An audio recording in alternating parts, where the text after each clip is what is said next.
Bonjour à toutes les auditrices et tous les auditeurs de Civis Pacem, l'émission de l'Union pacifiste sur Radio Libertaire. Vous êtes aujourd'hui avec Bernard et nous allons encore parler malheureusement de la guerre. Les guerres en effet continuent à faire de nombreuses victimes dans plusieurs pays du monde, mais c'est actuellement la guerre en Ukraine qui mobilise le plus les médias occidentaux et qui inquiète le plus les populations européennes. L'Union pacifiste de France continue donc à s'interroger pour comprendre comment on en arrive à la guerre et pourquoi les belligérants entretiennent la guerre avant d'en arriver, comme toujours, à la paix ou au moins à un armistice. Au mois d'avril 2022, le monde diplomatique a consacré un dossier très complet à la guerre en Ukraine sous le titre « Ukraine, l'engrenage ». En page 1, l'article d'Olivier Zajac, professeur des universités en sciences politiques à la faculté de droit de l'université Jean Moulin de Lyon, a pour titre « La menace d'une guerre nucléaire ». C'est en effet un emballement incontrôlé du conflit qui risque de provoquer l'affrontement des deux grandes puissances nucléaires que sont la Russie, d'un côté, et les États-Unis de l'autre, sous couvert bien sûr de l'OTAN. Et c'est bien sûr ce qui effraie le plus les Européens. On peut lire dans la présentation du dossier du Monde diplomatique d'avril 2022 « Ukraine, l'engrenage », longtemps les images de champignons nucléaires renvoyaient à un âge révolu, elles nourrissent à présent un avenir possible.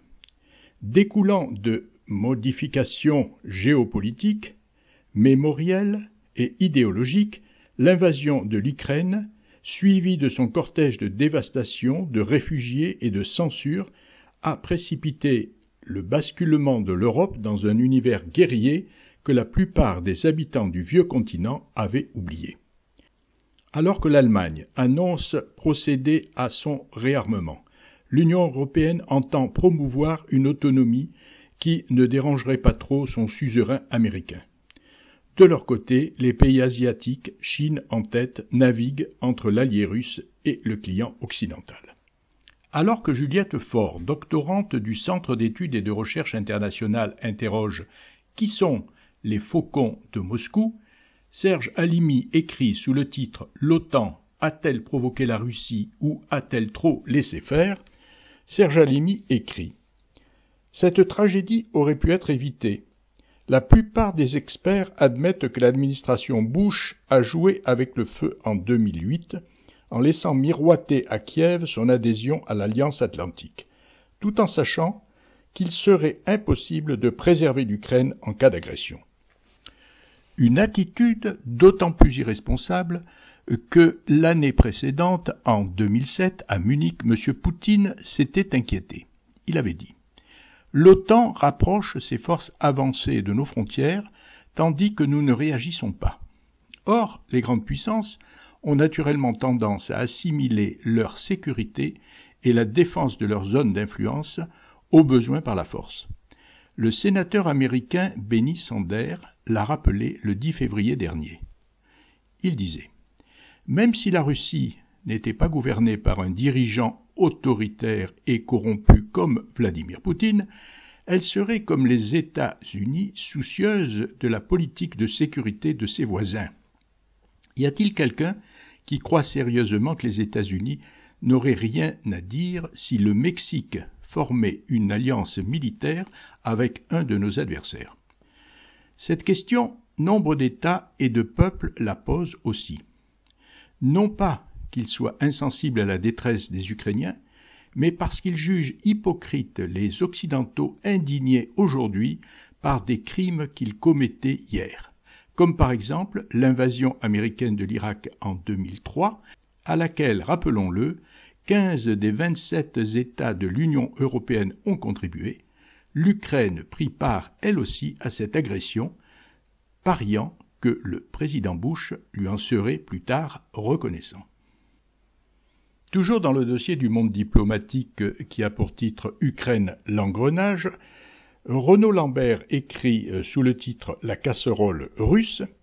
En 2008, l'actuel directeur de la CIA, William Burns, écrit à la secrétaire d'État Condoleezza Rice, dont il est alors le sous-secrétaire d'État, il écrit l'entrée de l'Ukraine au sein de l'OTAN constitue la plus vive des lignes rouges pour la Russie. Je n'ai pas rencontré une seule personne qui lise ce projet comme autre chose qu'un défi direct lancé aux intérêts russes.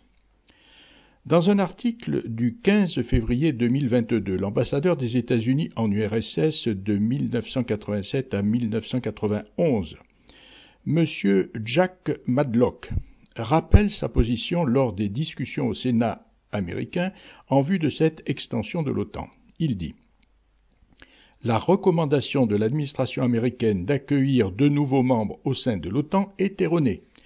Si elle était approuvée par le Sénat, il se pourrait qu'on s'en souvienne comme de la plus grande erreur stratégique depuis la fin de la guerre froide.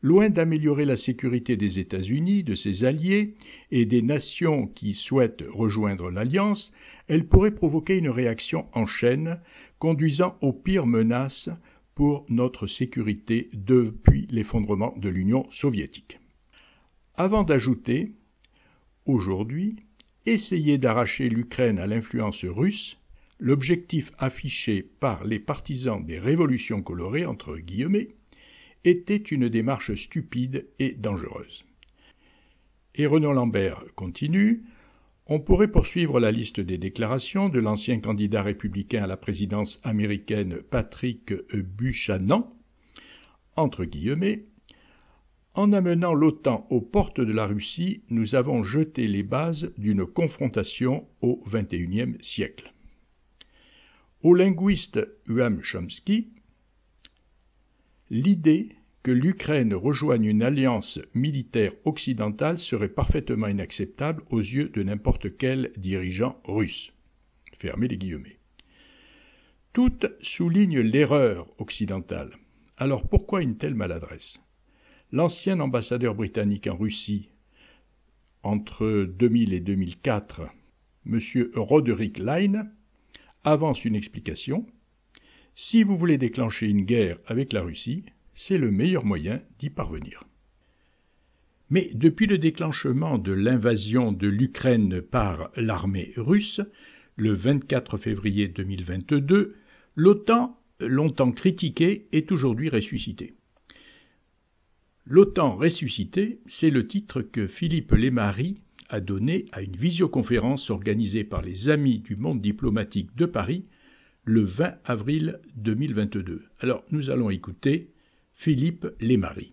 L'OTAN, la résurrection, c'est la sortie du coma, c'est formidable. Retour à la guerre froide, entre guillemets, guerre froide. Ceux qui espéraient et qui militaient d'ailleurs pour qu'on prenne ses distances avec ce bras armé de l'Occident, libéral, capitaliste, américain, eh ben tous ces gens-là en sont un petit peu pour leurs frais en ce moment. Et j'ai envie de dire, comme d'autres, merci, Monsieur Poutine, de nous avoir emmenés dans ce bateau-là. Autant en emporte le vent, mauvais jeu de mots, on a fait un autre pour comme pitch à cette petite causerie d'aujourd'hui. Autant suspends ton vol. Bon, en tout cas, est-ce que ça vaut mieux, je ne sais pas, mais en tout cas, une rapide petite recherche montre que on n'a pas été les seuls à utiliser cette formule.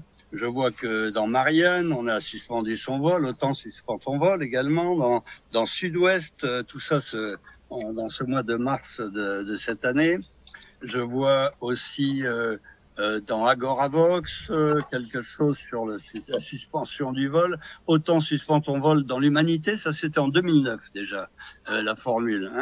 Et puis autant suspend ton vol dans le Huffington Post de 2018 aussi. Le temps est venu de revoir les principes qui régissent l'OTAN, de réviser les critères d'admission de l'Alliance, était-il dit dans ce papier.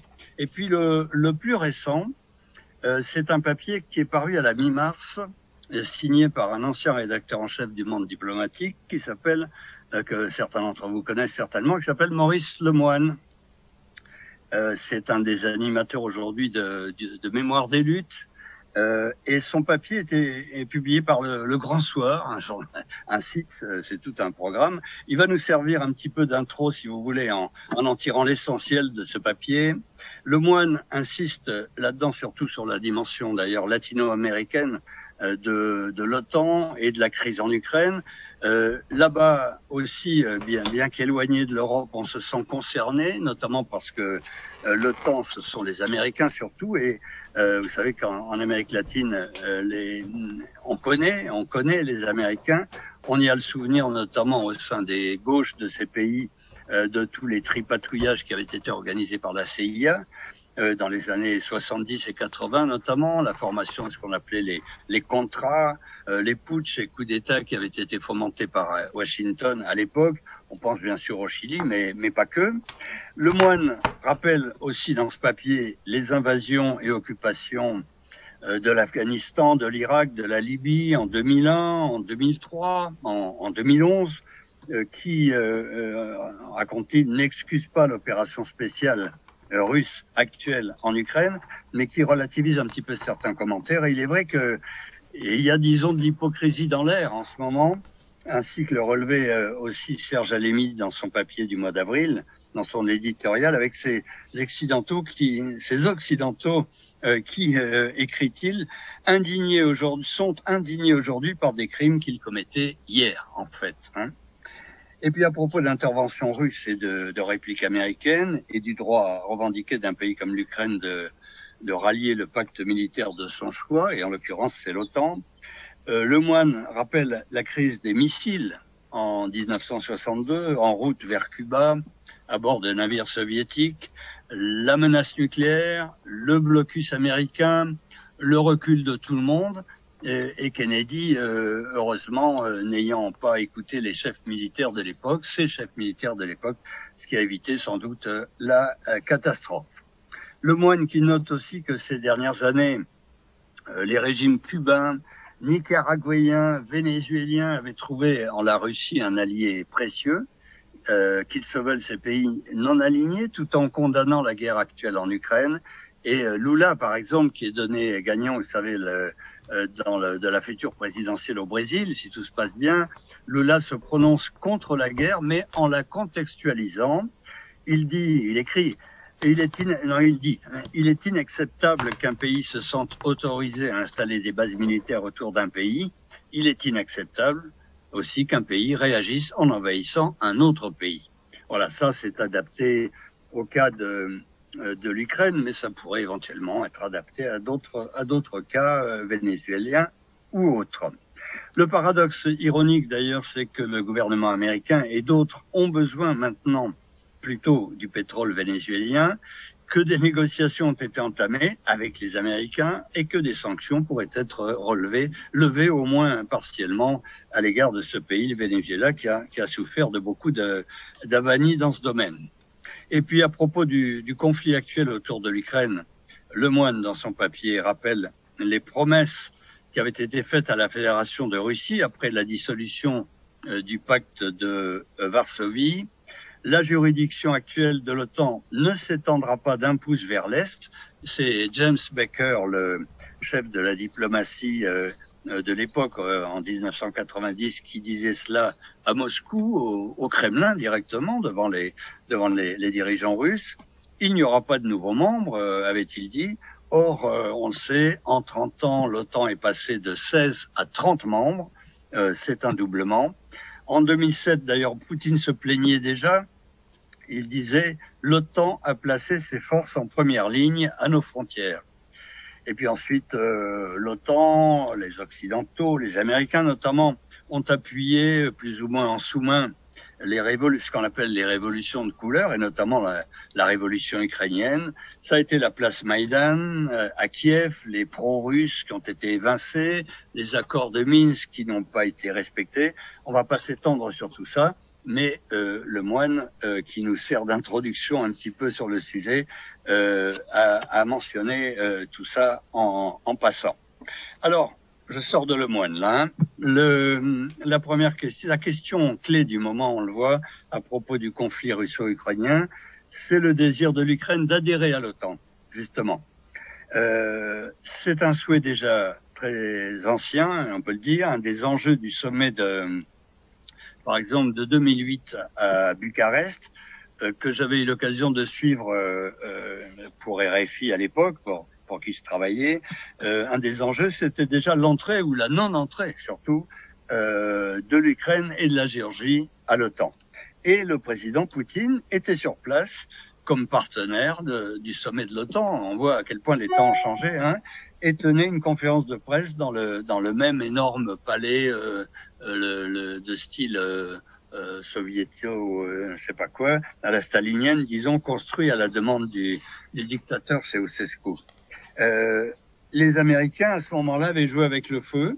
Ils avaient laissé croire aux Ukrainiens que une adhésion serait possible, rapide, tout en n'ayant pas en fait les moyens de les protéger. Alors Kiev avait finalement d'ailleurs levé sa candidature, s'était posé en tout cas en 2010 en état non aligné, et c'est l'accord de libre-échange qui était en vue avec l'Union européenne qui a provoqué la colère de Moscou, et qui, après un enchaînement d'événements, a fait qu'en 2014, la Crimée a été envahie et annexée, et la guerre hybride, comme on dit, a été lancée dans le Donbass, tout ça en ancêtre ou prologue de ce que nous voyons aujourd'hui et qui a pris des dimensions énormes.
Vous êtes à l'écoute de l'émission Civis Pacem de l'Union pacifiste sur Radio Libertaire.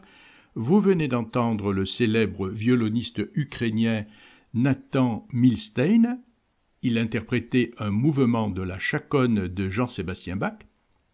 Et d'ailleurs, ce violoniste, né à Odessa en 1903 et mort à Londres en 1992, va nous accompagner dans toute cette émission qui est consacrée à la guerre en Ukraine.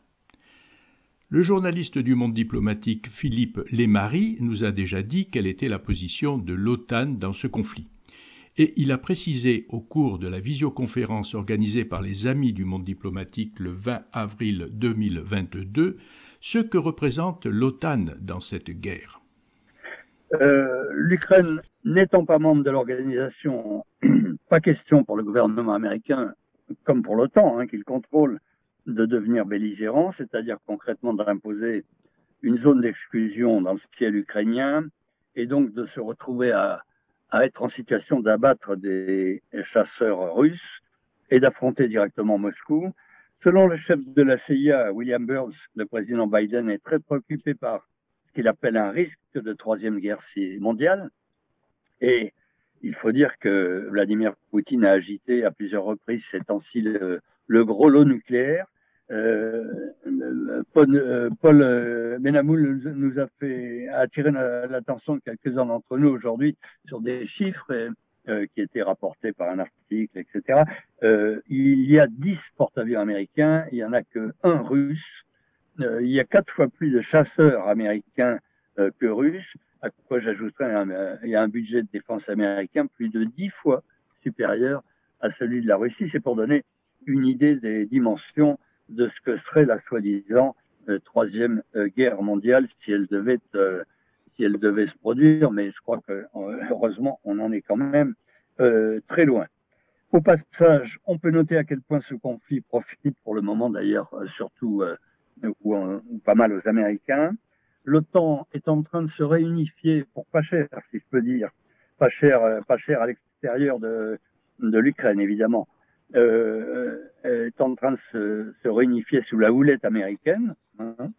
La volonté aussi de nombreux pays de renforcer leur propre défense et d'acheter d'ailleurs au passage des armes américaines, puisque c'est une des fonctions, disons, cachées de l'OTAN, on y reviendra.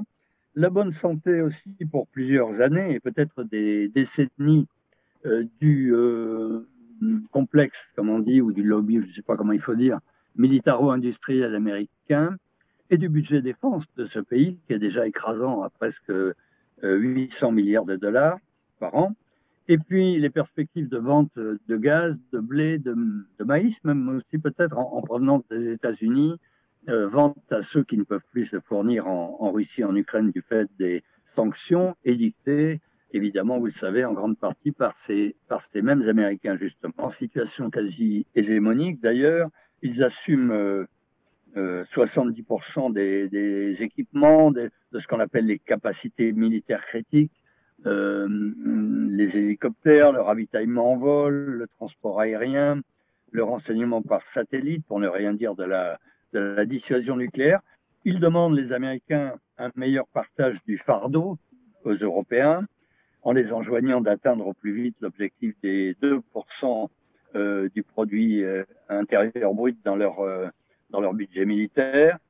Les Américains qui ont encore des troupes en Europe, 70 000 en baisse jusqu'à ces derniers mois, mais qui viennent de remonter, crise ukrainienne aidant, jusqu'à 100 000, déjà 100 000 soldats américains actuellement sur le continent européen.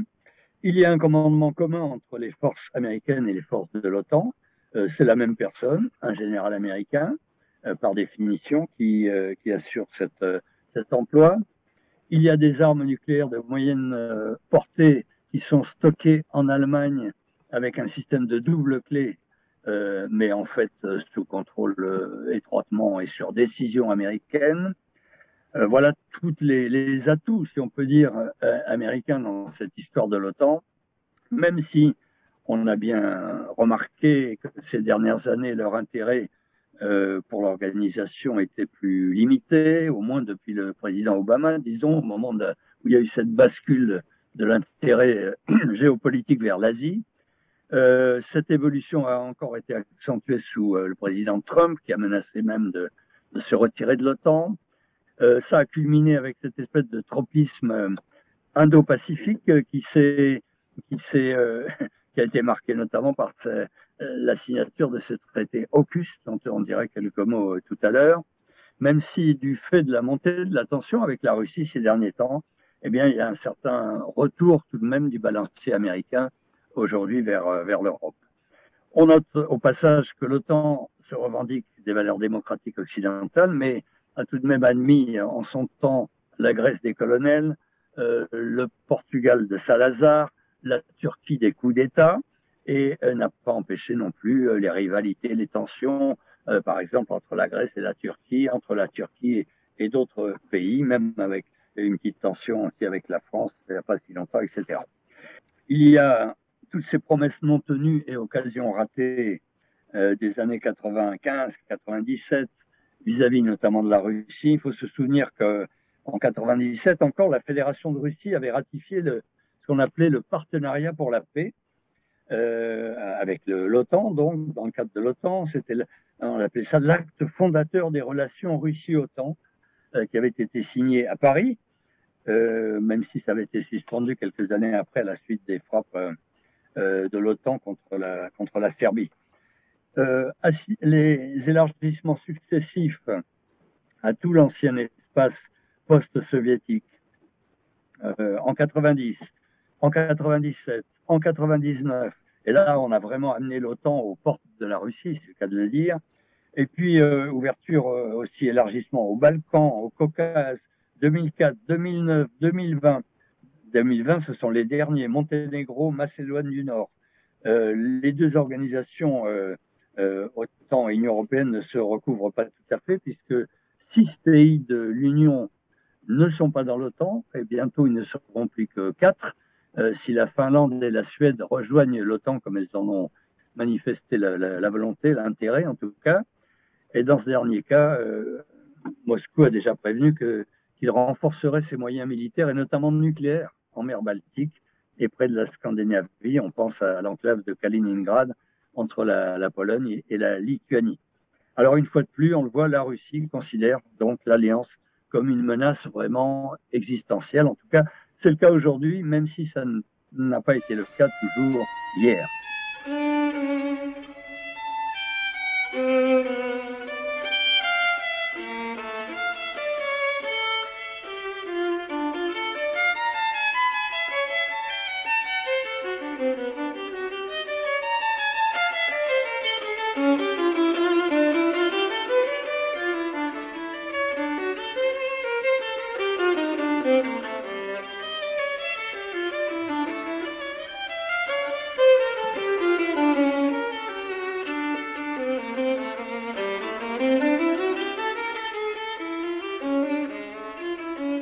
On a compris, grâce aux propos de Philippe Lesmarie, journaliste au Monde diplomatique, le rôle que l'OTAN et les États-Unis jouent dans la guerre en Ukraine. Mais la France, membre de l'OTAN, n'est pas absente dans ce conflit. Des soldats français ont pris position en Roumanie, aux portes de l'Ukraine. Et un article du journal Ouest France du 22 avril 2022 nous apprend que la France va livrer des canons César aux forces ukrainiennes. D'ailleurs, c'est ce que le chef de guerre Macron a déclaré lors d'une visite préélectorale en Bretagne. Et l'armée française se chargera de la formation des combattants ukrainiens sur le matériel français. Alors ceci, bien sûr, dans la perspective de futurs marchés d'armes françaises, marchés juteux, pour alimenter la guerre. Voilà. En tout cas, pour les armées françaises,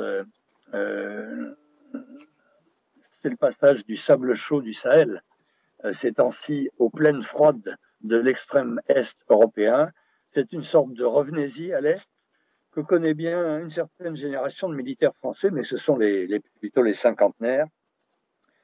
Il y a à côté français toutes ces mesures dites de réassurance, avec des avions, des fantassins, des blindés en Estonie, dans l'ensemble des pays baltes, en Roumanie surtout, où la France d'ailleurs commande plus ou moins l'opération de l'OTAN. Et puis à propos toujours de France, un mot du nucléaire. L'OTAN, c'est une alliance nucléaire. 3 pays détiennent des forces nucléaires. Les États-Unis, bien sûr, le Royaume-Uni et la France. En outre, l'Allemagne abrite les stocks américains et les met en œuvre sous direction américaine. La dissuasion, d'ailleurs, est née à travers le débat transatlantique, puisque c'était contre une certaine dépendance, notamment à l'égard de l'Amérique, que la France a pris son autonomie. La France, dont la force de frappe est reconnue par l'OTAN depuis 1973 quand même. On reconnaît son apport et on reconnaît qu'elle agit indépendamment, mais en parallèle avec la sécurité de l'OTAN. Voilà. Et alors, c'est le 3e âge donc, de l'OTAN qui semble commencer, avec, depuis quelques semaines, coup de fouet au budget militaire européen, en tout cas en perspective, des perspectives justement très riantes pour l'industrie américaine de l'armement, et pour les autres industries de l'armement aussi, sans doute. L'OTAN, courtier en armement de l'Ukraine, cette fois, y compris en armement de plus en plus offensif, puisqu'après les lance-missiles portatifs et les drones qui avaient été passés à l'Ukraine ces dernières semaines, voilà qu'on achemine des blindés et qu'on parle maintenant d'avions. Et donc voilà, donc c'est un peu l'escalade. Un appui indirect à distance au secours d'un pays qui n'est pas membre donc de l'OTAN.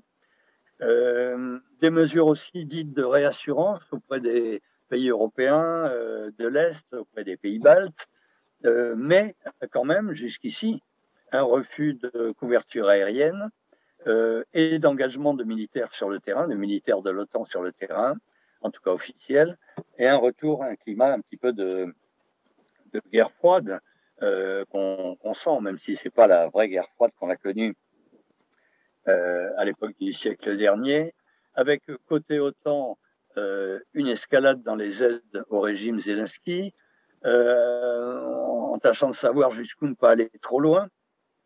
À partir de quand devient-on belligérant? Est-ce qu'un centre d'entraînement de l'OTAN n'est pas une base militaire de fait en Ukraine, hein. Comme l'affirme Moscou, la question peut se poser. Et puis côté russe, justement, outre une politique difficilement compréhensible de terre brûlée actuellement, dont on ne voit pas très bien ce qui peut en sortir, enfin en tout cas de bon, une escalade de menaces aussi tous azimuts.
Est-ce qu'il y a vraiment une menace de guerre nucléaire en Europe?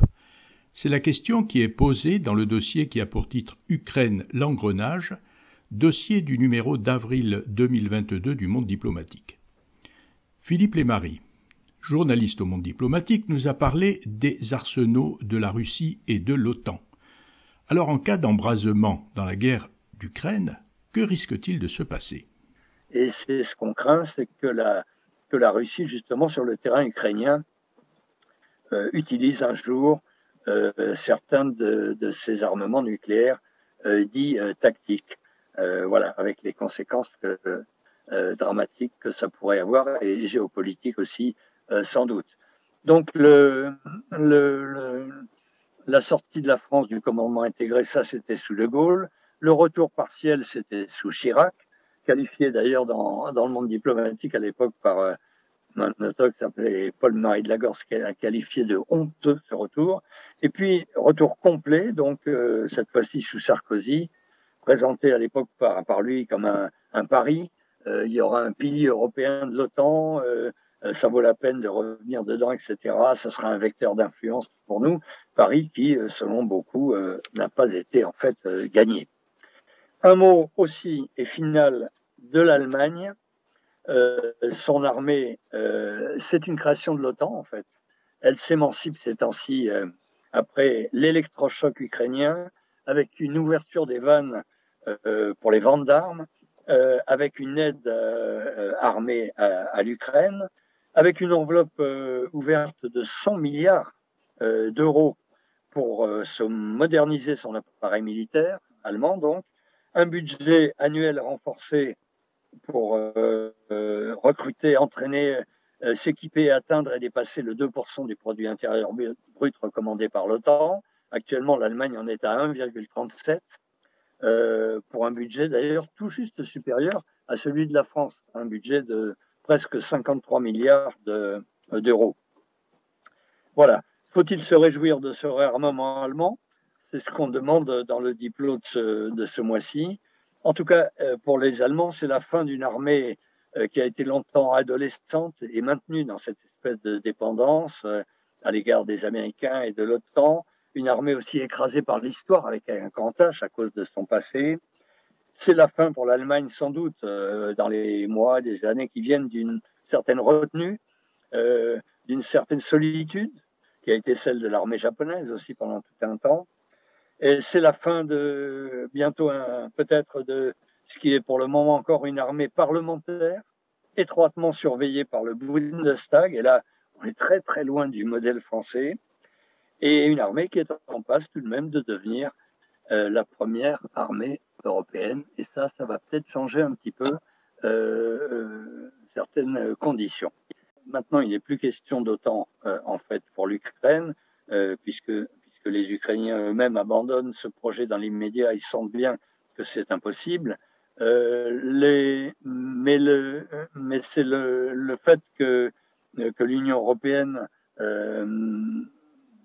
propose finalement un système d'adhésion accéléré à l'Ukraine qui posera problème sans doute, et qui pose déjà problème actuellement, et qui aide à faire monter la tension également du côté, pour ce qui concerne le côté européen, quoi. Pour ce qui est des bases qui encercleraient la Russie, ce n'était pas trop vrai avant l'invasion de l'Ukraine.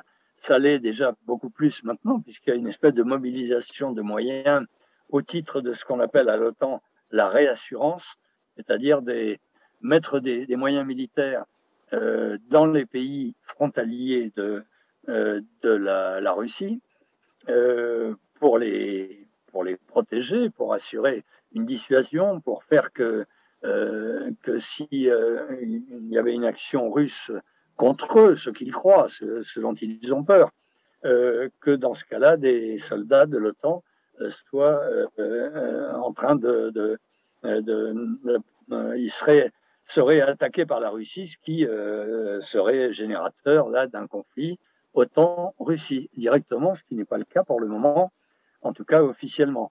Donc il y a maintenant des bases entre guillemets, il y a notamment beaucoup de monde qui se rassemble sur le plan militaire en Roumanie, j'en parlerai, mais il y en a aussi en Pologne, il y a aussi dans les pays baltes des avions américains, français et autres qui assurent la police du ciel et qui s'informent en même temps de ce qui se passe du côté russe en passant.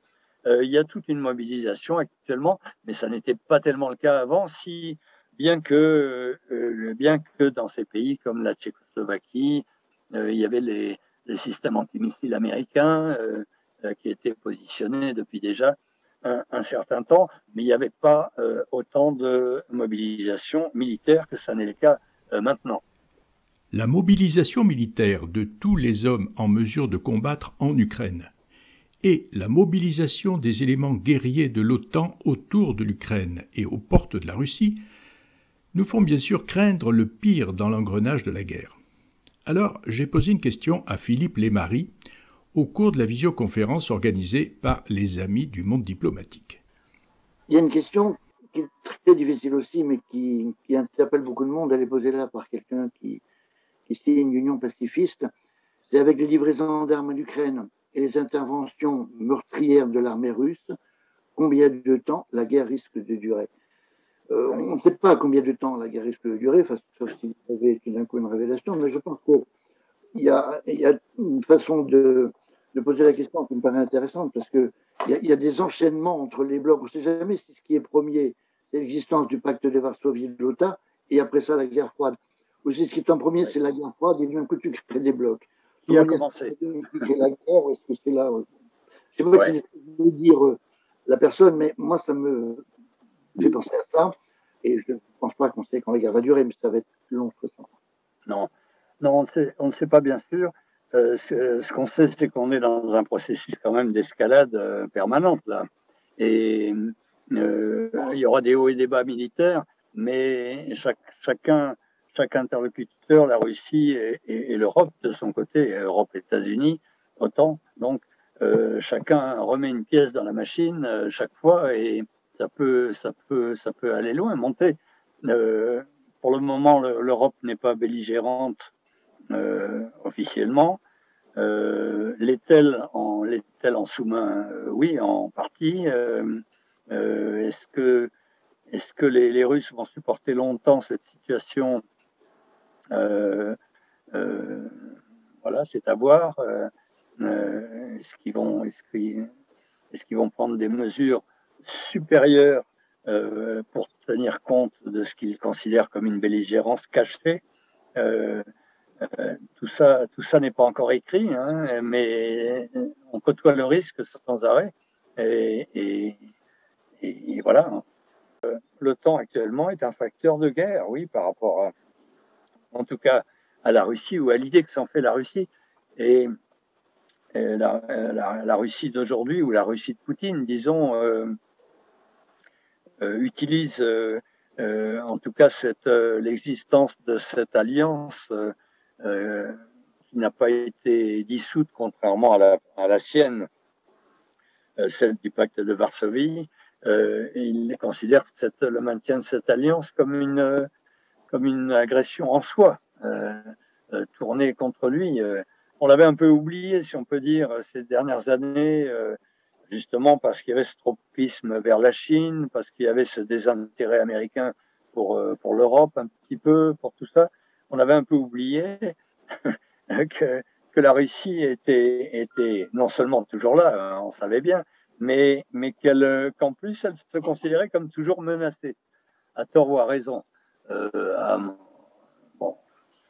À tort parce que rien ne l'a menacé dans l'immédiat, personne ne songeait à l'envahir, mais à raison parce que de fait elle est encerclée.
Après cette méditation de Jules Massenet, interprétée par le violoniste ukrainien Nathan Milstein, je vous remercie d'être à l'écoute de l'émission Civis Pacem sur Radio Libertaire.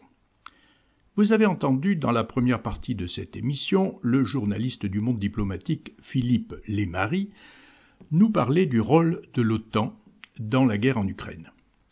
Nous allons maintenant entendre dans la deuxième partie de cette émission l'historien, journaliste et essayiste Pierre Conessa, ancien haut fonctionnaire et auteur d'un livre qui porte ce titre, « La fabrique de l'ennemi ou comment tuer avec sa conscience pour soi ». Ce livre a été publié en 2011 et dans ce livre, Pierre Conessa défend l'idée qu'avoir un ennemi commun est un facteur identitaire qui propulse les consciences dans le besoin de tuer avant d'être tué. Alors Pierre Conessa a été invité par les Amis du Monde diplomatique de Toulouse dans une rencontre autour du thème « Ukraine-Russie, comment en arrive-t-on à la guerre ?» Après un historique complet sur la constitution de la nation ukrainienne, Pierre Conessa en arrive à ce que l'on a appelé la révolution de Maïdan en 2013. À partir du moment où il y a la révolution de Maïdan, vous avez effectivement des tenants de du système de l'indépendance ukrainienne qui disent bon, l'Ukraine est indépendante, donc la langue officielle c'est l'ukrainien. Et vous avez 30% de russophones qui, eux, vivaient comme des séquelles de l'époque de l'URSS et qui disent mais nous, on veut pas que l'ukrainien soit la seule langue officielle. Et donc, vous avez cette sécession de ces deux zones qui sont le Donetsk et le Donbass, vous voyez, qui sont là, en fait, dans la partie, le Luhansk et le Donetsk, c'est-à-dire la partie rouge complètement à l'extrémité. Et donc, cette sécession est une sécession qui, évidemment, va être très mal vécue par les Ukrainiens. Et en fait, on va intervenir, nous, Français et Allemands, pour l'essentiel, en disant mais il faut trouver une solution, c'est-à-dire qu'il faut trouver des modalités de coexistence. Il y aura donc deux propositions de convention qui s'appellent les accords de Minsk, Minsk 1 et Minsk 2, chacun des deux essayant de faire que chacun y trouve un peu son compte. Mais en fait, la guerre n'a jamais cessé, c'est-à-dire qu'à cette ligne frontière, depuis 2014, il y a eu entre 15 à 17 000 morts. Bon, ces 15 à 17 000 morts ne sont pas que des Ukrainiens, bien au contraire. Parce que l'armée était majoritairement ukrainienne, et donc la guerre a continué à travers cette ligne frontière. C'est-à-dire que on n'est pas dans la situation où vous avez des sécessionnistes qui sont massacrés par les majoritaires, vous avez des sécessionnistes qui avaient eux-mêmes des moyens armés, qui luttaient contre des majoritaires qui eux-mêmes avaient des moyens armés. Et si la guerre ne s'est pas arrêtée, vous comprenez que la réconciliation devient d'autant plus difficile. Alors, donc ceci, ce résumé historique, si vous voulez, c'est pour vous dire finalement, il y avait des gens qui avaient averti, des journalistes qui étaient allés sur place et qui disaient faites attention, vous avez une remontée d'une espèce de radicalisme ukrainien qui va de toute façon vouloir la guerre, en pensant que ça va être la meilleure des solutions. Vous aviez une remontée aussi en Russie d'une espèce d'identité nationale russe, de grande Russie si vous voulez, qui va se manifester surtout avec Poutine. Et donc on avait de bons arguments des deux côtés. Et c'est ça qui est le plus difficile dans ce genre de guerre. Parce que nous, on est aujourd'hui dans une espèce d'ukrainophilie absolue qui n'a d'équivalent que la poutinophobie délirante. C'est-à-dire qu'on est, de toute façon, il y en a qui ont tous raison et d'autres qui ont tous tort. Bon, on voit bien, enfin c'est ce que j'essaye de vous expliquer, on n'est pas dans cette situation-là. Donc, si vous voulez, quand Poutine parle dénazifier l'Ukraine, il fait référence à ce qu'a été Bandera, Bandera qui a encore des disciples. Et quand les Ukrainiens parlent de libérer les territoires ukrainiens, ils disent mais après tout, ce territoire c'est le nôtre. Donc on a parfaitement le droit, si vous voulez, d'imposer des règles majoritaires. Si vous voulez. Donc voilà, ça c'était pour vous donner les grands cadres, si vous voulez, pour vous dire effectivement, c'est très difficile aujourd'hui de dire que Poutine n'a pas tous les torts. Il a un tort majeur, c'est d'avoir attaqué militairement l'Ukraine. Bon, il a évidemment un tort accessoire, c'est que c'est un menteur effréné, puisqu'il proposait des négociations alors qu'il préparait un plan d'invasion selon 5 axes de pénétration différents. C'est-à-dire qu'il n'avait pas comme seule idée de récupérer le Donetsk et le Donbass. Donc il avait effectivement cette intention militaire de reconquérir l'Ukraine. Mais on voit bien combien cette guerre est compliquée et combien finalement notre légitimité, nous, je parle français, anglais, allemand, etc., à vouloir essayer de trouver des modalités, il faut en prendre toutes les facettes, si vous voulez, en main pour arriver à les calmer. Donc, pour en terminer, si vous voulez, après ça, on ouvrira la discussion sur cette guerre. Moi, j'ai toujours pensé que la position de l'OTAN était correcte. C'est-à-dire, effectivement, l'Ukraine n'est pas un pays membre. Cela dit, quand je crois que c'était le Bush ou c'était, je crois que c'était le fils Bush, qui promet à Gorbatchev que l'OTAN ne s'étendra pas. Accord oral. Bon. En fait, l'OTAN a intégré 15 États nouveaux, ces 15 États devenus frontaliers de la Russie. Bon. Donc que les Russes aient eu le sentiment qu'on leur ait menti, on peut difficilement leur dire le contraire. En plus, on a laissé penser que l'Ukraine, après tout, un jour ou l'autre, avait peut-être vocation à intégrer l'OTAN. Mais vous voyez la position de l'Ukraine, qui est comme un espèce de coin à l'intérieur de la Russie, c'était une posture indéfendable, inadmissible, inacceptable pour les Russes. Parce que vraiment, c'était l'impression on avait intégré les États baltes, anciens pays membres de l'URSS, on avait intégré tous les pays satellites, mais à leur demande. C'est-à-dire, c'était pas une annexion, c'était eux qui voulaient. Ils pensaient que la seule garantie qu'ils avaient contre la Russie qu'ils avaient subie pendant 50 ans, c'était l'appartenance à l'OTAN. Et donc, le jour où l'Ukraine, si vous voulez, après la révolte de Maïdan, défend un système démocratique, qu'est-ce qui est le plus inacceptable pour Poutine? Est-ce que c'est le fait que c'est un régime démocratique ou est-ce que c'est le fait que on veut accorder des garanties de sécurité à l'Ukraine? Nous, on a rejoué avec la Russie la Première Guerre mondiale. On a dit, bon, écoutez, ils nous ont fait tellement peur pendant 70 ans qu'ils paieront. Alors, ça s'est traduit par l'annexion, par l'intégration, si vous voulez, de tous les États satellites dans l'OTAN, mais surtout par le fait que l'économie soviétique s'étant écroulée, vous avez eu en Russie, dans les années 93, 94, 95, la même chose que dans l'Allemagne des années 30, c'est-à-dire que la monnaie s'écroulait, le rouble ne valait plus rien, il y avait 40% de l'économie russe qui était démonétisée. Vous voyez ce que ça veut dire? Ça veut dire qu'il fallait aller avec des pommes de terre pour les échanger contre des carottes et amener ce qu'on avait comme matériel audiovisuel pour pouvoir l'échanger contre de la nourriture. Imaginez ce que ça veut dire. Ça veut dire que ce pays qui avait été un empire, qui avait fait peur à la planète entière, se retrouvait dans une espèce de misère terrible. Et donc, avec en plus un chef d'État, Poutine, qui était un ivrogne absolument incroyable, hein, Yeltsin, pardon, était un ivrogne absolument incroyable, qui était parfois complètement bourré dans les conférences internationales. Et donc, ils avaient subi toutes les indignités. Et quand vous avez un type qui tout à coup apparaît en disant qu'il il va se payer des oligarques, pas l'oublier ça, hein. Il a fait payer un certain nombre de mecs, il les a fait cracher. Khodorkovsky, le mec était milliardaire à 25 ans. Vous voyez ce qui s'était passé sous Yeltsin, c'est-à-dire ces mecs avaient accaparé tout ce qui était les richesses de la Russie. Et vous avez des pléthores de milliardaires russes qui se sont constitués comme ça. Le mec de Chelsea, là, je ne sais plus comment il s'appelle, Abramovich, le type c'est pareil, vous dites, mais attendez, ce type d'où il sort sa fortune? Il sort sa fortune du pillage de ce qu'a été la Russie. Donc quand Poutine arrive, il est réuni, tous ces braves gens. Alors, si vous continuez vos affaires, vous allez d'abord payer, et donc il va racketter tous ces hommes d'affaires, et donc il va s'enrichir probablement au passage. Je ne connais pas l'étendue de sa fortune, mais enfin, toujours est-il que, si vous voulez, pour les Russes, c'était quand même une forme de politique compréhensible. Tous ces gens qui avaient laissé la Russie dériver dans une espèce de misère effrayante, et à qui on faisait rendre de l'argent. Et en plus, ce type va jouer l'accord de grand russe, c'est-à-dire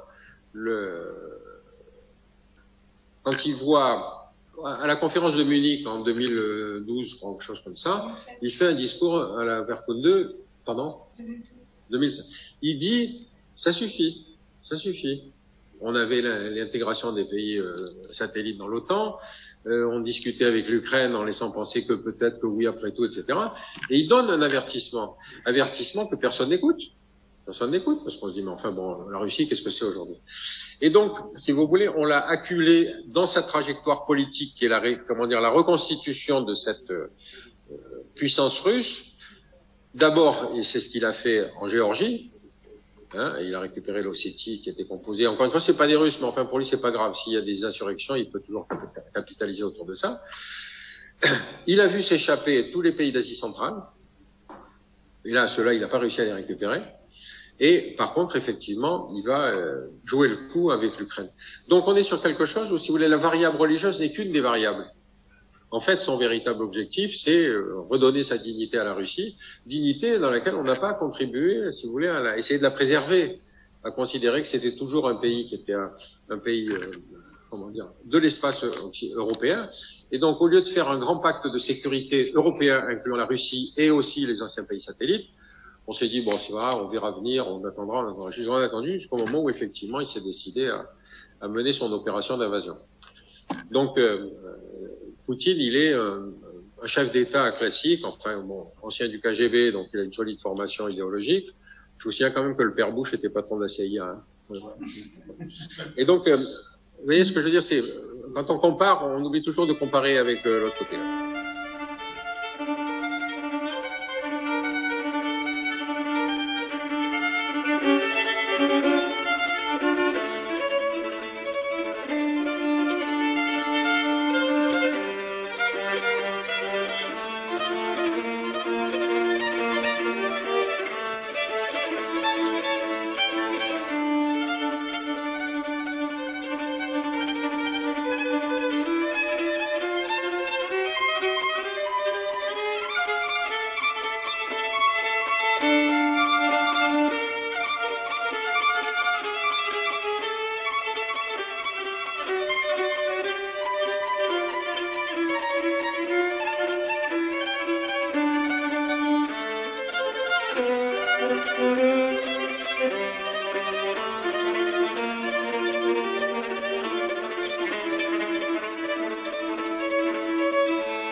Après avoir donné son interprétation du conflit Russie-Ukraine, Pierre Conessa, historien, a développé le thème de sa rencontre avec les amis du monde diplomatique. Ce thème est celui qu'il traite dans son prochain ouvrage qui a pour titre « Le complexe militaro-intellectuel, les bellicistes des plateaux télé ». Ce livre d'ailleurs paraîtra aux éditions de l'Aube en mai 2022. Ce thème était d'ailleurs résumé dans la présentation de la rencontre des amis du monde diplomatique.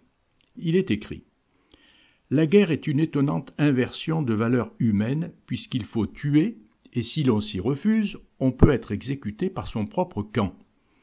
Comment parvient-on à convaincre ? Dans une dictature, seule l'humeur chagrine du chef suffit, mais dans une démocratie, la guerre doit rester entre guillemets démocratique. C'est-à-dire être porté par des intellectuels médiatiques, des experts géopolitiques, des humanitaires, des diasporas, etc. C'est le complexe militaro-intellectuel qui, sur les plateaux télé, incite le pouvoir politique à réagir et à envoyer des militaires. Ces bellicistes de plateau télé, qui sautent de crise en guerre, n'y vont pas eux-mêmes à la différence de leurs grands ancêtres. Alors, je laisse la parole à Pierre Conessa. On est sur des populations qui étaient tellement ivres de la paix qu'on a connue pendant 70 ans qu'on n'imaginait pas qu'il pourrait y avoir un retour de la guerre sur notre continent. Pourtant, la Yougoslavie, on l'avait connue. Je reviens sur votre question. La Yougoslavie, c'était des Slaves. Certains étaient catholiques, c'était les Croates. Les autres étaient orthodoxes, c'était les Serbes. Alors les Croates, ils écrivaient en alphabet latin, les Serbes, ils écrivaient en cyrillique, et vous aviez les Bosniaques qui étaient des Slaves islamisés. Et ces gens-là, qui avaient la même langue, qui se comprenaient, qui avaient vécu sous Tito pendant 50 ans, ils ont quand même déclenché une des guerres civiles les plus effroyables qu'on ait connues, avec viols, avec massacres collectifs, etc., etc. Je veux dire, je sais pas.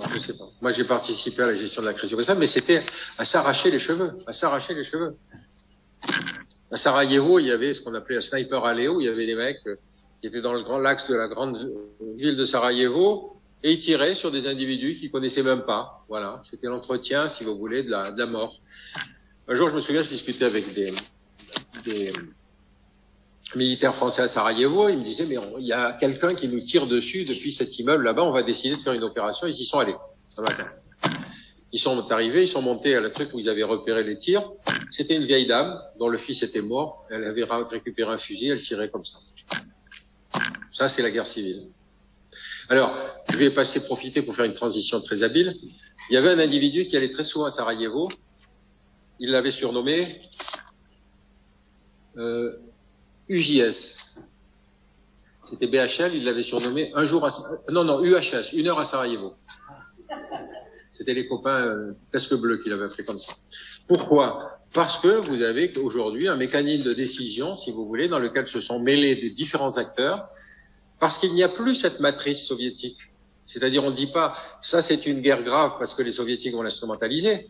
Aujourd'hui, c'est open bar. C'est-à-dire, vous avez 400 crises à la surface de la planète, donc vous avez un rôle joué par ce que j'ai appelé le complexe militaro-intellectuel, c'est-à-dire de gens qui reviennent à Paris et qui disent « J'étais à tel endroit, il y a un crime de guerre qui est en train de se passer, ou alors mieux un génocide. » BHL, il en a recensé 5 des génocides. Et donc, on interpelle le politique en disant « Vous ne pouvez pas, on ne peut pas ne pas », la double négation étant la condition de la... Alors, je vais essayer de vous dire pourquoi j'ai développé ce sujet, parce que je pense que c'est quelque chose qui est important à comprendre. Alors, je l'ai appelé les bellicistes de plateau télé, parce que vous avez remarqué la différence entre BHL et Malraux, c'est que lui, il va pas faire la guerre. Hein. Malraux, il y était allé, Régis Debray y est allé, mais bon, je dirais que Alexandre Ader, il est trop gros, lui. De toute façon, il ne trouverait pas d'uniforme à sa taille. Allons-y. Alors, pourquoi je vous dis ça? Parce qu'en fait, la guerre, c'est un système d'inversion de valeur. C'est-à-dire, vous savez qu'en temps normal, vous n'avez pas le droit de tuer. Par contre, à la guerre, vous êtes obligé de tuer. Si vous refusez de tuer, c'est que vous êtes tué par vos compatriotes. Bon. Ça, c'est la première chose. Deuxième remarque, c'est que dans une démocratie, une guerre, pour être faite, elle doit être démocratique. C'est-à-dire que ça suffit pas que le chef se lève un matin parce qu'il a ses ragnagnas, qui décide la guerre. Il faut qu'il y ait adhésion de l'opinion. Bon. Et c'est le rôle de ce complexe militaro-intellectuel, parce qu'encore une fois, dans Tintin et l'oreille cassée, on sait bien que Balzorov, je ne sais plus comment il s'appelle, il se balade avec sa petite valise pour vendre des armes à droite et à gauche, mais c'est pas comme ça que ça se passe. Depuis 1953, on avait décidé avec Eisenhower que le complexe militaro-industriel était le fauteur de guerre. En fait, on s'aperçoit que c'est pas, enfin moi je l'ai vécu, c'est pas comme ça que ça se passe. Alors, qu'est-ce que c'est en fait le grand basculement qui se fait en 91-92? La première chose, c'est l'écroulement de l'URSS. L'écroulement de l'URSS, ils l'ont appelé la catastrophica parce qu'en fait, effectivement, tout le système s'écroule. La fédération éclate en 15 États différents, l'économie s'écroule, ils se ressortent de la défaite d'Afghanistan, enfin, il y a tout. La deuxième chose, c'est que la première guerre, post-guerre froide, c'est la guerre du Golfe.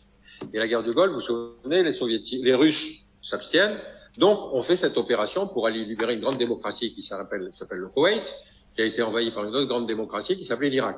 Bon. Et cette guerre, elle a deux caractéristiques. La première, c'est que vous vous en souvenez, ça a été une guerre vécue en live. C'est-à-dire que la CIS était là-bas tout le temps. Toute la journée, on avait des reportages sur place, etc. Deuxième chose, c'est une guerre, alors que toutes les chaînes de la planète sont venues, elle ne va durer que 120 heures. C'est-à-dire que ça va coûter la peau des fesses à toutes ces télévisions, puisqu'ils avaient amené des tas d'hommes, etc. Mais en même temps, si vous voulez, on va en sortir avec l'idée que finalement la supériorité des armées occidentales est telle qu'on va s'institutionnaliser gendarme de la planète. Donc il y a cette espèce de moment d'euphorie occidentale qui va durer de grosso modo de 92 jusqu'à 2001. 2001 est une nouvelle chose. Alors, le complexe militaro-intellectuel, pourquoi? Parce que c'est composé de différentes strates, si vous voulez, c'est comme une espèce de tranche napolitaine. Alors ceux qu'on a le plus connus, si vous voulez, c'est évidemment les intellectuels médiatiques, et eux, c'est par leur capacité d'accès aux médias qu'ils vont faire la connexion entre une crise particulière et le politique.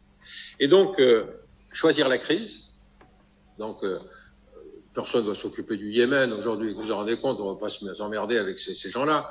Par contre, si vous avez une bonne guerre au Soudan, alors là, oui, ça marche, le Soudan, ça marche. Deuxième chose, c'est va interpeller le pouvoir politique, on ne peut pas ne pas, hein. Rappelez-vous que BHL se voit confier une mission avec un rapport sur l'Afghanistan, pays qu'il était censé bien connaître. J'ai un copain qui s'appelle Gilles Dronsoro, il a écrit un article sur le rapport de BHL, il a appelé ça Tintin au Congo. Et puis, il conseille la militarisation, mais sans y aller eux-mêmes. Ça, c'est très important. Donc, le pouvoir de ces gens-là est extrêmement intéressant parce que, par exemple, Adler, moi, je l'ai découvert quand on a créé en 1992 la délégation des affaires stratégiques. On l'a trouvé dans les meubles. Il avait été recruté par les équipes précédentes. On fait une réunion, je ne sais plus sur quel sujet, je crois que c'était sur la Turquie. Enfin, bref. Et donc, Adler, vous savez, c'est un conteur. C'est un type, quand il prend la parole, c'est comme les mecs qui dribblent au milieu du terrain. Je veux dire, on est sûr de jamais leur reprendre la balle.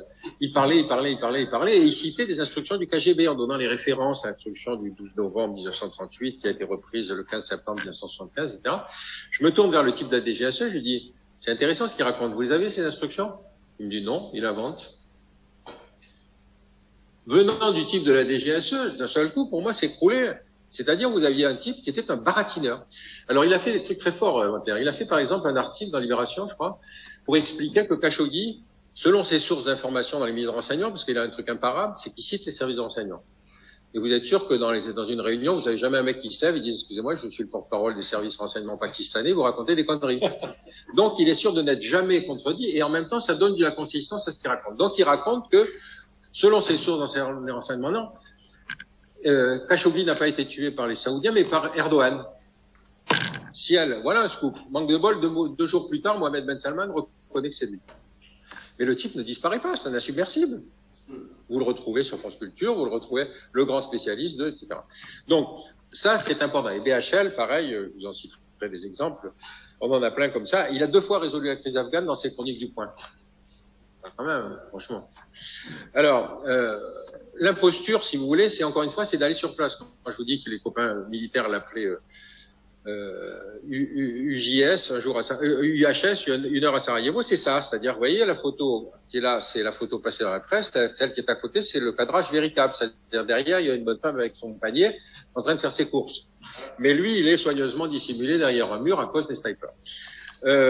Et grand geste de courage de BHL qui est allé à Odessa, vous avez vu, ça, il l'a déclaré sur toutes les chaînes, il a écrit sur un mur, liberté, égalité, fraternité. Je suis sûr que Poutine a frémi à l'idée qu'un homme avait osé écrire la liberté, égalité, fraternité, en français, à Odessa. Donc, si vous voulez, on est sur ce genre d'imposture, c'est quand même assez effrayant. Alors, cela dit, ils sont pas les seuls.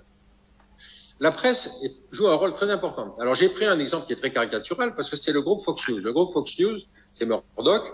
Le groupe Fox News est très imprégné des thèses des néoconservateurs américains. Et donc, quand Chirac refuse d'aller en Irak, geste extraordinairement gaulien et juste, il disait cette guerre est une bêtise, regardez le titre que fait le Sun sur Chirac. Vous imaginez qu'on fasse un titre comme ça sur Poutine? Jamais la presse française n'oserait faire dire ça. Et en plus, ils l'ont fait en français. Chirac est un ver de terre. Alors, à droite, je vous avez une carte qui a été donnée par Fox News où vous remarquerez que l'Égypte est à la place de l'Irak. Alors vous vous dites, après tout, de toute façon, on s'en fout, tout ça c'est des bougnoles, il faut leur faire la guerre. Bon. Mais je veux dire, c'est dans des revues qui sont diffusées à des millions d'exemplaires. Donc vous avez effectivement des groupes de presse qui ont largement contribué à la victoire et au soutien des néoconservateurs.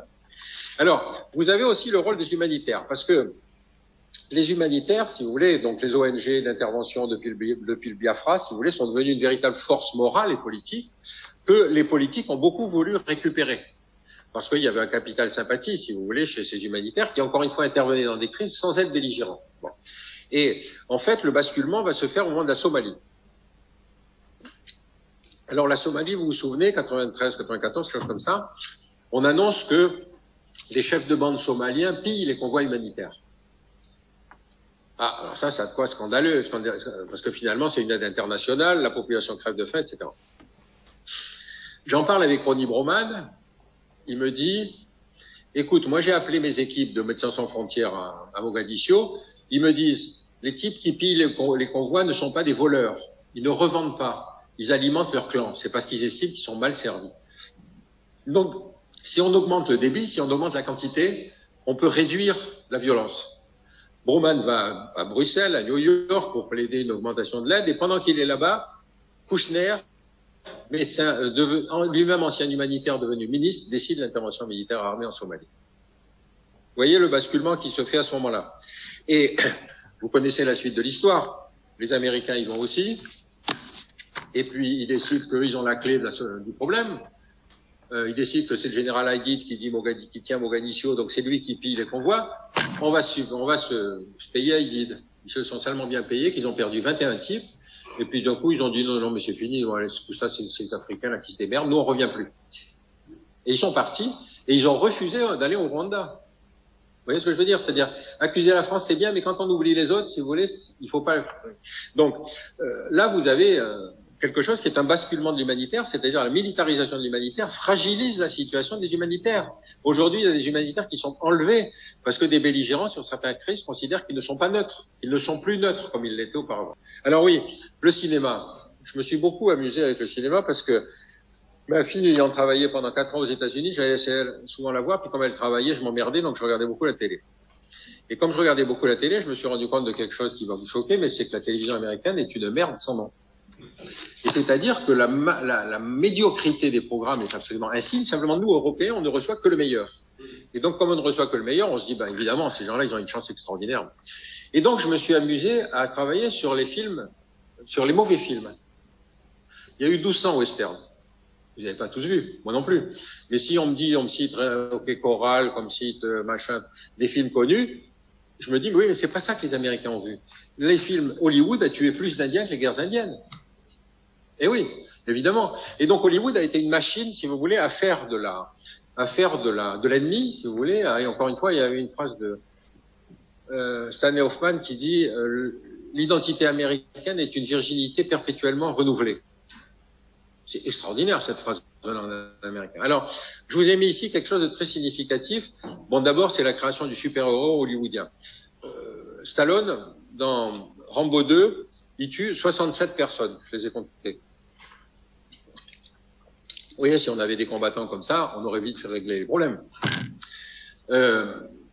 Et en plus, ce qui est rigolo, c'est que le premier Rambo, rappelez-vous, c'est l'ancien combattant qui revient, qui est maltraité, et comme il finit par l'énerver, il rase le village, vous vous souvenez. Là, le deuxième, il repart au Vietnam pour aller libérer des soldats que les Vietnamiens, ces salauds de Vietnamiens, n'ont jamais libérés. Et donc, c'est là qu'il va tuer 76 personnes. Ensuite, le American Sniper, grand succès. American Sniper, c'est vachement bien, c'est un héros, le mec, il tue à 1,5 km, ça veut dire qu'il est il est en haut de la place de l'Étoile et il tue quelqu'un qui est en bas sur la place de l'Obélisque. C'est pas un type qui enfonce une baïonnette dans le ventre d'un individu. Donc on ne peut pas faire un héros avec un type comme ça. Et pourtant, Clint Eastwood réussit à faire un film avec ce type.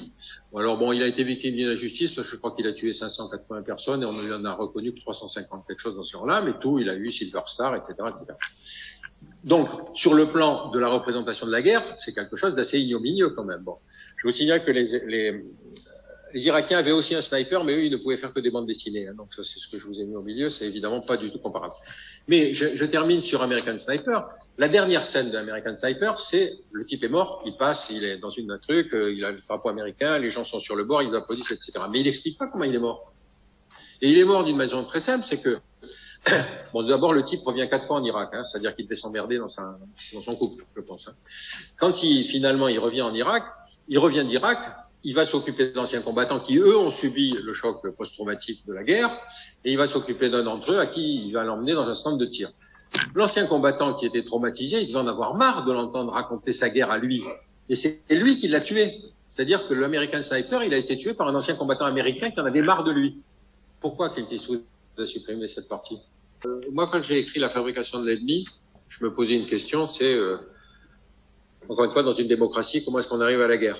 Vous savez, les stratèges, ils estiment que les démocraties sont pacifistes et que les dictatures sont bellicistes. Bon. Quand on pense que la Grande-Bretagne et la France, les deux grandes démocraties du 19e et du 20e siècle, étaient les deux grandes puissances coloniales de la planète, en général, on est un peu plus prudent, si vous voulez, sur ce genre d'affirmation. Et par contre, la dictature de Salazar, elle n'a jamais été belliciste. Donc, si vous voulez, ces postulats, considérant qu'il y a des gentils et des méchants, sont des postulats qui sont faux. Bon. Ce que vous dites sur le cas des Russes, c'est extrêmement intéressant parce que je cherchais justement un truc que je vais vous retrouver. Voilà. Je vais vous faire passer. Ça, c'est un sondage qui a été fait par l'IFOP en 45, en 94, en 2004 et 2015. Alors, l'intérêt, c'est que c'est la même question qui est posée à 30 ans de distance. Ah ben voilà, on peut le mettre là, ouais, d'accord. Voilà. Alors, ce qui est intéressant dans ce sondage, c'est que c'est la même question qui est posée. En 45, on dit qui, selon vous, a le plus contribué à la défaite de l'Allemagne nazie. Vous voyez, en 45, c'est 57% la Russie. Et les Américains, 20% et la Grande-Bretagne, 12%. Et regardez l'inversion au fur et à mesure de la guerre froide. En particulier grâce à Hollywood, c'est-à-dire que quand vous vous mettez en 2015, vous apercevez, quand vous posez la même question, vous apercevez que les Français pensent que c'est 54% les Américains qui ont contribué à la défaite de l'Allemagne, et puis par contre 23% pour la Russie et 18% pour la Grande-Bretagne. C'est-à-dire comment une opinion se transforme, encore une fois, sans tenir compte d'une réalité historique qui était évidente quand même. Hein. C'est vrai que c'est les Russes qui arrivent à Berlin. D'autre part, il faut savoir que les Américains ont perdu autant d'hommes sur les deux théâtres d'opération que les Russes dans la seule bataille de Stalingrad. Bon, ça vous ramène un peu les proportions. Donc, si vous voulez, on peut construire un ennemi. Mais pour répondre à votre question, moi, ce qui m'a frappé, c'est surtout l'exemple franco-allemand. On nous décrivait qu'on était des ennemis héréditaires. Ça veut dire qu'il fallait hériter de la guerre qu'avaient fait ses grands-parents et ses parents contre ces salauds d'Allemands. Et puis, vous avez deux hommes d'État qui sont Adenauer et De Gaulle qui disent c'est fini, on arrête le match. On arrête le match, on fait la réconciliation franco-allemande. Vous savez que De Gaulle avait tellement peur des manifestations que quand il invite Adenauer, il l'invite à colomber les deux églises pour pas discuter du traité de l'Élysée. Et c'est grâce à ça, ça veut dire qu'on peut déconstruire l'ennemi. Il n'y a pas eu beaucoup d'exemples à la surface de la planète comme ça. Hein. Et c'est grâce à ça qu'on a construit l'Europe. Donc, quand vous avez des hommes d'État qui ont cette pointure, qui sont capables de dire « je sais ce que c'est que la guerre, je sais comment on peut s'en sortir, etc. » Adenauer avait combattu, comme Willy Brandt d'ailleurs, il avait combattu l'Allemagne nazie. Donc, on avait deux types qui avaient une texture politique formidable. La question de l'adhésion de l'Ukraine à l'OTAN, ça devait être à l'époque des années Yeltsin, est posée. Et ce sont les Français et les Allemands qui s'opposent à ce que l'Ukraine rentre dans l'OTAN, en disant « faites attention, c'est un chiffon rouge pour la Russie ». Et les Américains disaient « non, non, il faut en profiter ». Donc que l'Europe ait réussi, si tu veux empêcher ce qui était peut-être pour anticiper la guerre de 10 ans ou de 15 ans, prouve qu'on savait ce qu'il en coûtait. Mais tu sais, comment veux-tu expliquer aux États baltes qui ont été colonisés pendant 40 ans ou polonais, aux Tchèques, etc., que leurs demandes à l'OTAN doivent être repoussées pour faire plaisir à la Russie? Donc cette dynamique, on en a été victime autant qu'on l'a voulu. Et donc maintenant, on est sur le point dur, sur l'Ukraine. Hein. Donc, moi, j'ai pas voulu montrer que Poutine était un ange. Poutine, c'est un pur produit du KGB. C'est un type qui vise, si tu veux, la reconstitution de la Grande Russie. Et comme il a un argument qui est l'argument important, consécutif à l'éclatement d'une fédération, c'est-à-dire qu'à l'époque de l'URSS, on était citoyen soviétique et donc on pouvait vivre au Kazakhstan, en Ukraine, etc. Tout ça n'avait aucune importance. À partir du moment où éclate l'URSS, on se retrouve citoyen russe dans un pays autre. Et donc, il a environ 30 à 40 millions de russophones qui sont dispersés entre les pays d'Asie centrale, entre la Moldavie, entre l'Ukraine, etc., etc. Si on n'arrive pas à construire une architecture de sécurité dans laquelle on dit oui, mais ces gens-là ont des droits. Ils sont des héritiers d'une histoire dont ils ne sont pas les auteurs, ils en sont les victimes. Et donc, si on arrive à trouver des modalités de coexistence et non pas de sécession, c'est à nous de travailler là-dessus. En disant, ils ont une légitimité, ces gens. Ils ont évidemment le droit de demander que on ne, si tu veux, qu'on ne dise pas non, non, non, mais de toute façon, vous êtes des représentants de l'ancienne puissance impériale. Voilà, donc, cela dit, c'est plus facile à dire qu'à faire, hein. Plus facile à dire qu'à faire. Nous arrivons à la fin de notre émission consacrée à la guerre en Ukraine et au rôle de l'OTAN. Nous avons entendu l'analyse du journaliste Philippe Lemarie, dont vous pouvez d'ailleurs lire l'article « Faut-il applaudir le réarmement allemand ?» dans le numéro d'avril 2022 du Monde diplomatique. Vous pouvez aussi écouter la version complète de sa conférence qui avait pour titre « L'OTAN ressuscité » sur le site des Amis du Monde diplomatique. Nous avons ensuite entendu l'historien Pierre Conessa donner son point de vue sur le conflit ukrainien et dénoncer les intellectuels médiatiques qui préparent les opinions publiques à la guerre. Je pense d'ailleurs qu'il sera intéressant de lire son prochain livre qui a pour titre « Le complexe militaro-intellectuel, les bellicistes des plateaux télé ». Ce livre paraîtra aux éditions de l'Aube en mai 2022.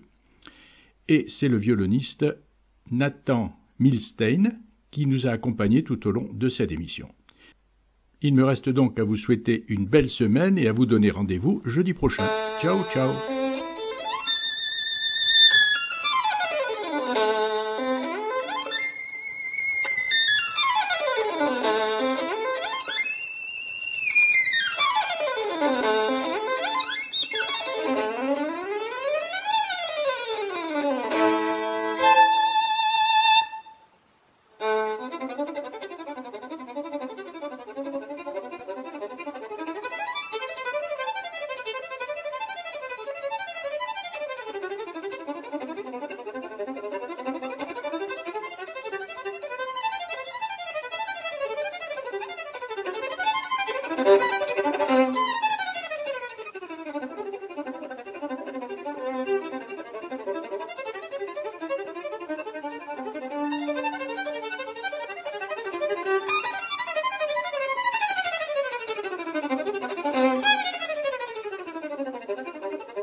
Thank